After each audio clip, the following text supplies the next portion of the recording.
नमस्कार, स्वागत है आप सभी का आपके अपने ऑनलाइन इंस्टीट्यूट निशांत ज्ञान के यूट्यूब प्लेटफॉर्म पर। मैं नितिन उपाध्याय आप सभी का स्वागत करता हूं, अभिनंदन करता हूं आज के अपने इस वीडियो में। मित्रों, आप सभी का मैंने कल जो है ग्रामीण विकास का एक वीडियो डाला। उस वीडियो में ज़्यादातर मित्रों का यही कमेंट आया, आपका भारी प्रेशर। मैं कभी वीडियो जो है 12 बजे और 1 बजे के आसपास नहीं अपलोड करता था, लेकिन आप लोगों के भारी प्रेशर की वजह से यह वीडियो मैं जो है बना रहा हूँ और आपको देने का प्रयास कर रहा हूँ।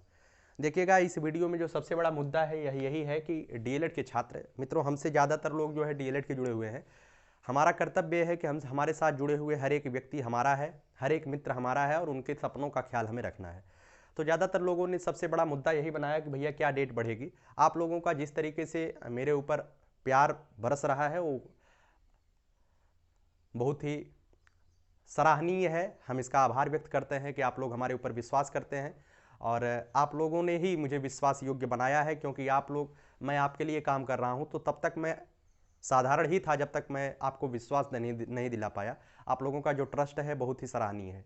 चलिए, दूसरा है वर्ष बर्बाद ना हो इसके लिए क्या करना चाहिए। किस टॉपिक पर बात करूँ उसे मैंने लिख लिया है, और उसका है जिन्होंने बीएड में फॉर्म नहीं भरा था, गेस मार्किंग कर दिया है, वो क्या करें। उसके बाद बीएड के काउंसलिंग में जिन कॉलेजों का रिजल्ट नहीं आया है क्या करें। उसके बाद काउंसलिंग प्रक्रिया कब से शुरू होगी, कब तक स्थितियां स्पष्ट हो जाएंगी। स्कॉलरशिप के मैटर पे थोड़ी सी बात करूंगा, लेकिन इसके बारे में मैं अलग से वीडियो बनाऊंगा। लेकिन थोड़ा सा आपको हिंट दे दूंगा कि स्कॉलरशिप, अभी तो स्कॉलरशिप के मैटर पे बात नहीं करनी चाहिए, लेकिन आपको दे दूंगा कि स्कॉलरशिप कैसे क्या होता है। चलिए, सबसे पहले बात करते हैं डीएलएड का डेट बढ़ने की क्या संभावना है। सबसे पहले मैं आपको जो है बीएड का एक स्क्रीनशॉट लगाता हूँ यहाँ पे, उसे पढ़कर मैं सुनाता हूँ बीएड के स्क्रीनशॉट में क्या है। ठीक है, कोशिश करता हूँ अगर हमारे पास है तो मैं उसे दे दूंगा।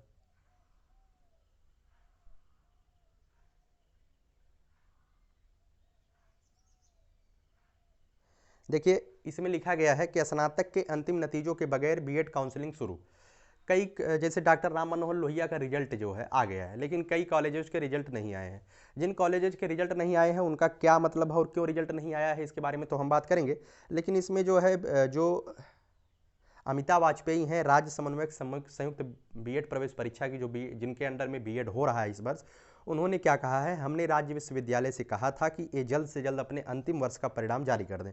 काउंसलिंग देर होने के असर नए सत्र पर पड़ेगा, इसलिए काउंसलिंग शुरू करवा दी गई है। ठीक है, अब इस बात से आप स्पष्ट हो जाइए कि जब बीएड कितनी बड़ी संस्था है, बहुत बड़ी संस्था मानी जाएगी। बीएड करने वाले छात्रों की भीड़ भी बहुत ज़्यादा है इस बार। जब बीएड के लोग अपना काउंसलिंग प्रक्रिया नहीं रोक सकते हैं, तो ये अब डीएलएड को सत्र को क्यों लेट किया जाएगा। ठीक है, तो हमारे हिसाब से जो संभावना, अब इस बात को देख करके आप नज़रिया लगा सकते हैं कि डीएलएड की जो डेट बढ़ने की संभावना भैया वो हमारे हिसाब से अब 5% है। हालांकि अभी तक जो है 5% है कि डेट बढ़ सकता है, लेकिन अभी तक जो है इसके बारे में कोई ऑफिशियल जानकारी नहीं आई है। लेकिन हाँ, मैं आपको बता दूं, साइट क्लोज कर दी गई है। ठीक है, साइट क्लोज कर दी गई है। अब डीएलएड के डेट बढ़ने की संभावना बहुत ही कम है। 5% तो मैं कह सकता हूं बढ़ेगी, क्योंकि अभी ना कोई इसका आंकड़ा जारी किया गया है कि इतने बच्चों ने फॉर्म डाला है, इतने बच्चों का फॉर्म एक्सेप्ट हुआ है, इतने बच्चे रिजेक्ट हुए हैं, इसके बारे में अभी कोई सूचना नहीं आई है। ठीक है, तो आपको यही बताना चाहेंगे कि जिन लोगों ने फॉर्म अप्लाई किया था वो सौभाग्यशाली हैं, और जिन्होंने गेस मार्किंग किया था वो भी जो है हमारे हिसाब से सही रणनीति पर है। ठीक है, अब कुछ लोग कहेंगे कि आप गेस मार्किंग करने के लिए कहे थे, जब आपका रिजल्ट आपको पता था कि 15 तारीख तक नहीं आएगा, तो आपने गेस मार्किंग किया है तो कोई गलत नहीं किया है। ठीक है, उसका आपको लाभ मिलेगा। चलिए आगे बात करते हैं, वर्ष बर्बाद ना हो इसके लिए क्या करना चाहिए। देखिए, जब मैं डीएलएड को प्रमोट कर रहा था, प्रमोट का मतलब ये है भाई हमारे बस की बात नहीं है मैं किसी कोर्स को प्रमोट करूं, लेकिन मैं जब डीएलएड के बारे में, डीएलएड के भविष्य के बारे में जब वीडियो बना रहा था, डीएलएड के भविष्य के बारे में बात कर रहा था, उस समय मैंने हमारे साथ जुड़े हुए हर एक परीक्षार्थी, हर एक प्रतियोगी छात्र, हर एक मित्र, हर एक बहन से हमने कहा था कि आप जो है बीएड का फॉर्म जरूर भरिएगा और बीएड की परीक्षा जरूर दीजिएगा। ठीक है, ये मेरा कहना था। आप पुरानी वीडियो देख लीजिए, मैंने किस तरीके से आपको कहा था कि बीएड का फॉर्म जरूर भरना है, क्योंकि डीएलएड में कभी कभार दिक्कतें हो जाती है। आप 2018 से उठा करके देखेंगे तो 2018 में 8 मई को ही इसका मतलब 2018 बैच वाले 8 मई से ऑनलाइन प्रारंभ हो गया था, और उसमें जो है लगभग 80,000 सीटें 2018 में रिक्त रह गई थी 2018 बैच की। 19 बैच में लगभग 74,000 सीटें रिक्त रह गई, 60-65,000 सीटें रिक्त रह गई थी।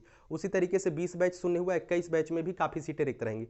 अब सीटें रिक्त रहेंगी इसका मतलब ये नहीं है कि डेट आगे बढ़ाया ही जाए, लगातार डेट बढ़ाया ही जाए। इसका कोई उद्देश्य नहीं है। ठीक है, अब जिनको मौका नहीं मिला है उनका निर्णय अपना होगा कि वो किस तरीके से एडमिशन लेते हैं, कैसे लेते हैं। हम इस पर कोई बात स्पष्ट मतलब कि कुछ नहीं कर सकते हैं कि आपको एडमिशन प्राइवेट लेना चाहिए कि नहीं लेना चाहिए। इसका निर्णय आप अपने विवेक से लीजिए। अगर आपको लगता है कि ये चीज़ें गलत हैं, अवैध हैं, तो आप जो है आगे आने वाले समय में अगली बार जो है डीएलएड करिएगा। ठीक है, हमारे हिसाब से यही सही है। इस वर्ष आप ड्रॉप करिए। अगर आपको देखिए 2020 के बच्चे भी तो बैठे थे, उनके बारे में बात किया जाना चाहिए। 2020 के बच्चे अभी तक बैठे थे, उनके काउंसलिंग का इंतजार है, उनका सत्र लेट हो रहा है, तो उनके लिए भी समस्या है। 2021 बैच के बच्चों के लिए भी समस्या है। तो कहीं ना कहीं सीटें अब रिक्त रहेंगी, और सीटें रिक्त रहने का मतलब ये नहीं है कि लगातार जो है डेट बढ़ाया ही जाएगा।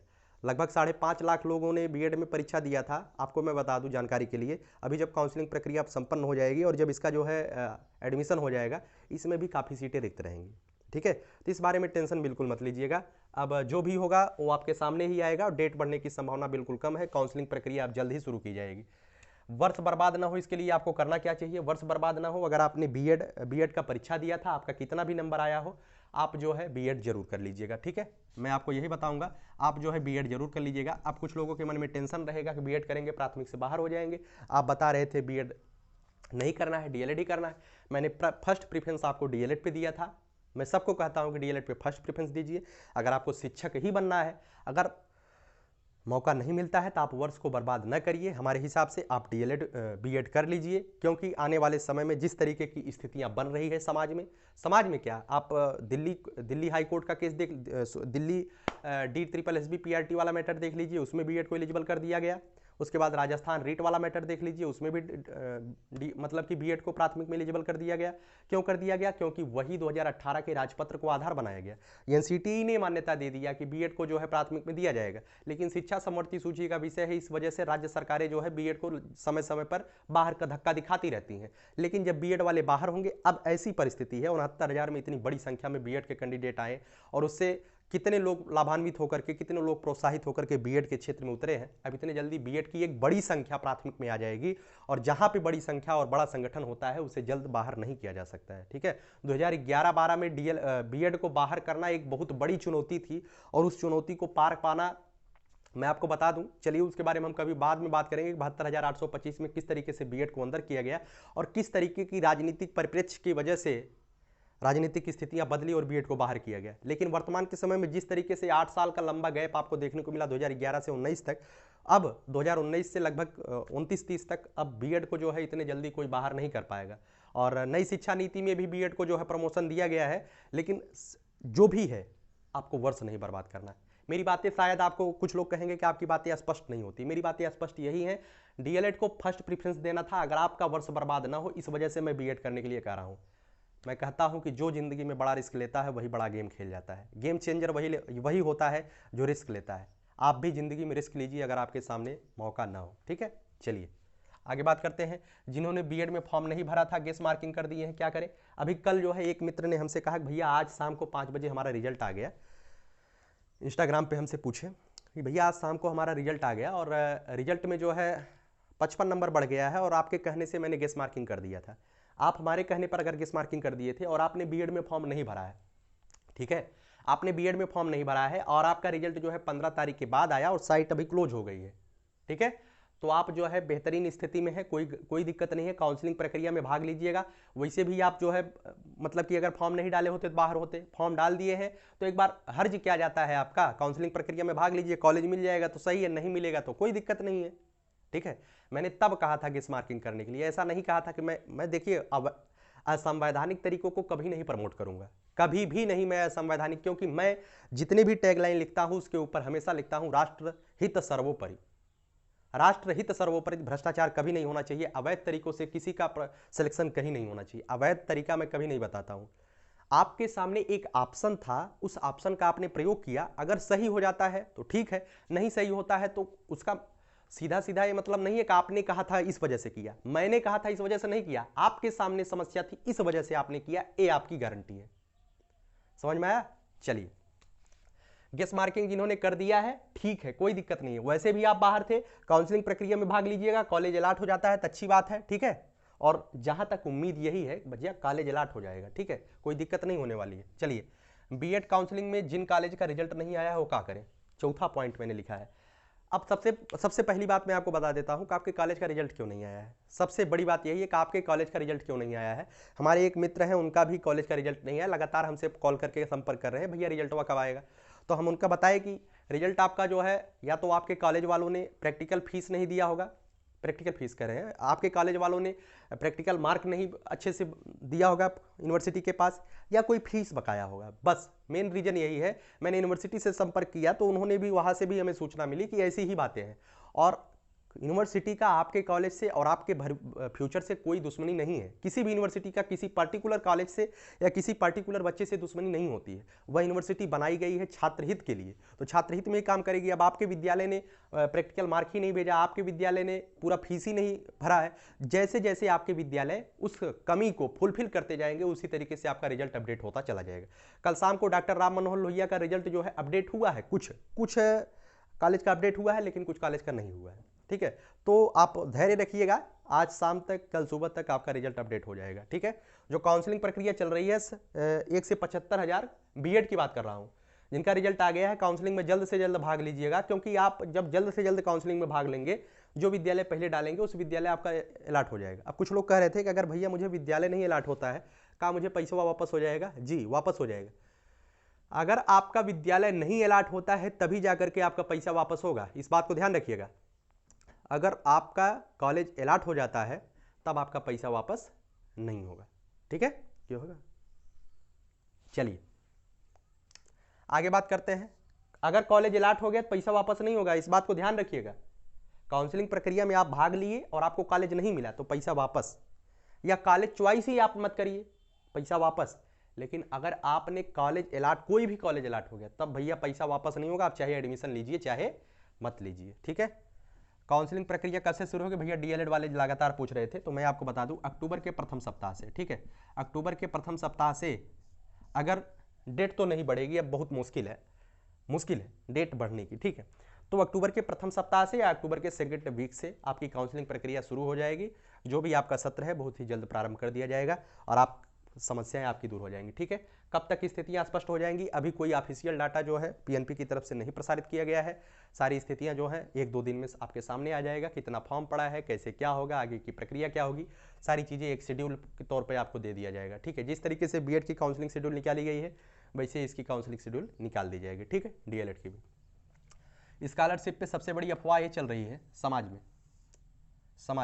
समाज में क्या लोगों का धर्म ही है दिन रात इसी पर वीडियो बनाना, क्योंकि ज़्यादातर बच्चे इससे परेशान हैं, पीड़ित हैं। तो बच्चे, आपकी भी गलती है ना, आपकी भी गलती है, कोई भी वीडियो बना दे, सर ये वाली बात, उनको कुछ नहीं पता है। ठीक है, आप किसी के वीडियो के नीचे जाके कमेंट करेंगे, उनको कुछ भी नहीं पता है, ना ही आपको कुछ रिस्पॉन्स देंगे, कोई मतलब नहीं है। ठीक है, एक जगह रहिए, भटकिए मत भैया, जिंदगी है, इस जिंदगी को भटकाइए मत। परेशान आत्मा रहेंगे तो आप भटकते हुए भूत हो जाएंगे। एक जगह रहिए जहां से आपको उचित सलाह मिलता है, जहां पे उचित मार्गदर्शन मिलता है, जहां पर आपके सपनों का ध्यान दिया जाता है, वहां पे रहिए। क्या जरूरत थी इधर उधर भटकने की? आप खुद दूसरे को प्रमोट करते हैं, ऊपर से कहते हैं उन्होंने ऐसा कहा, कोई दिक्कत नहीं है, आप जो भी सोचिए। हम तो अब जो निगेटिव कमेंट आता है मैं उसको ब्लॉक करवा देता हूँ। ठीक, पहली बात, निगेटिव कमेंट वाले तुरंत ब्लॉक हो जाएंगे, ध्यान रखिएगा, हमारी टीम तुरंत ब्लॉक करेगी। स्कॉलरशिप पे जो मैटर चल रहा है 55% वाला, मैं आपको बता दूं ये बिल्कुल अफवाह है। ठीक है, आपको बताऊं, ये जो छात्रवृत्ति होती है ना, छात्रवृत्ति किसी बच्चे का जन्मसिद्ध अधिकार नहीं होता है। जैसे आप नौकरी कर रहे हैं तो नौकरी का वेतन जन्मसिद्ध अधिकार है, आपने नौकरी किया, आपने ड्यूटी किया था, आपका जन्मसिद्ध अधिकार है। लेकिन छात्रवृत्ति छात्र के हितों की पूर्ति के लिए छात्रवृत्ति दी जाती है। ठीक है, वजीफा जिसे कहते हैं। अब सरकार के पास अगर बजट होगा तो आपको दिया जाएगा, नहीं बजट होगा तो आप इससे जो है सुप्रीम कोर्ट या हाई कोर्ट नहीं जा सकते हैं। ठीक है, मैं राज्य के नीति निर्देशक तक तो कभी पढ़ाऊंगा तो उसमें मैं बताऊंगा कि आप जो है ऐसे मैटरों पर जहां पे राज्य के कल्याण की बात की जाएगी वहां पे आप जो है कोर्ट में जाकर के उसके प्रवर्तन नहीं कर सकते। ठीक है, तो उम्मीद करता हूं सारी चीजें स्पष्ट हो गई हैं। यह वीडियो आपके लिए बनाया हूं और शाम को जो है ग्रामीण विकास पे लगातार मैं वीडियो दूंगा। और एक वीडियो कुछ लोगों ने पूछा भैया Uttar Pradesh police 25,000 new vacancy पर कुछ बोल दीजिए, तो आप लोगों का भी मतलब कि दबाव रहा तो मैं 25,000 के उत्तर प्रदेश कांस्टेबल वीडियो पर कुछ चीज़ें दूंगा आपको, और आपको आगे क्या करना चाहिए उसके बारे में एक बेहतरीन रणनीति के साथ आऊँगा। एक वीडियो आपके बीच जाएगा और इस वीडियो को अगर आपको लगता है कि मैंने मेहनत किया है भाई, लाइक शेयर सब्सक्राइब कर दीजिएगा, क्योंकि बोलना देखिए हर एक जो भी यूट्यूब के क्षेत्र में है बोलते जरूर है, उसी तरीके से मैं भी बोल देता हूं। पूरे वीडियो में कभी नहीं बोला हूं कि लाइक शेयर सब्सक्राइब करिएगा। आपको लगता है यह 2021 के भावी कर्णधारों के कर्णधारों का चैनल है या आपका चैनल है, आप इसे आगे बढ़ाइए, क्योंकि मैंने यहाँ पे लिखा है क्योंकि @निशांत ज्ञान आपके सपनों के साथ है। अब कुछ लोग कहेंगे भैया आप लेखपाल बना रहे हैं ग्रामीण विकास पढ़ा करके, तो मैं आपको लेखपाल नहीं बना रहा हूं, ठीक है। जो बच्चे हमसे लेखपाल के हित के लिए जुड़े हैं वो लेखपाल बन रहे हैं। अगर आपका मैटर नहीं है ग्रामीण विकास एवं परिवेश पढ़ना, मत पढ़िए यार, क्यों आप पढ़ेंगे, ठीक है। आपका शिक्षक बनना उद्देश्य, शिक्षक की पूरी मैटर यहाँ पे मैं दूंगा, बिल्कुल फ्री ऑफ कास्ट, जब तक मैं अकेले काम करूंगा। मैंने हमेशा कहा जब तक मैं अकेले यहाँ पे काम करूंगा बिल्कुल फ्री करूंगा। जब टीम के साथ आऊंगा तो कहीं ना कहीं टीम का अलाउंस देने के लिए कुछ ना कुछ हमें रखना पड़ेगा। इस चीज़ को मैं पहले ही बोल देता हूँ। कुछ लोग बाद में कहेंगे कि आप जो है पैसा की बिजनेस करने लगे, बिजनेस नहीं है। जब अकेले काम कर रहा हूं तो मेरे लिए प्रॉफिटेबल है, कोई दिक्कत नहीं है। जब 4 लोग यहाँ पे आएंगे आपके प्लेटफॉर्म पे, तो उनका भी कुछ ना कुछ, उनका भी परिवार होता है, उनकी भी सामाजिक जरूरतें होती हैं, जिसे पूरा करने के लिए कुछ ना कुछ शुल्क दिया जाता है। वो चीज़ें बाद में होंगी, उसे मैं स्पष्ट करूंगा। जिस दिन टीम के साथ आऊँगा उस दिन कुछ ना कुछ अलाउंस आपसे लिया जाएगा, ठीक है। तो आपका जो भी आगे सुपर टेट है, टीईटी है, हालांकि बड़े बड़े क्षेत्र, बड़े बड़े यूट्यूबर, बड़े बड़े चैनल वाले इस क्षेत्र में आ रहे हैं, मैं बहुत पीछे हूं, लेकिन मैं अपने आप को पीछे नहीं मान रहा हूं, क्योंकि 2021 का बैच हमारे साथ है, ठीक है। अब उन लोगों के साथ क्या है, कैसे है, इससे मुझे मतलब नहीं है। 2021 का बैच हमारे साथ है, ये हमारा प्लस पॉइंट है, ठीक है। 21 के बैच के हितों का ध्यान रखते हुए निशांत ज्ञान आपके साथ काम करेगा, ठीक है। तो जब तक अकेले काम करूंगा तब तक आपके लिए सब कुछ दूंगा। बहुत बहुत धन्यवाद।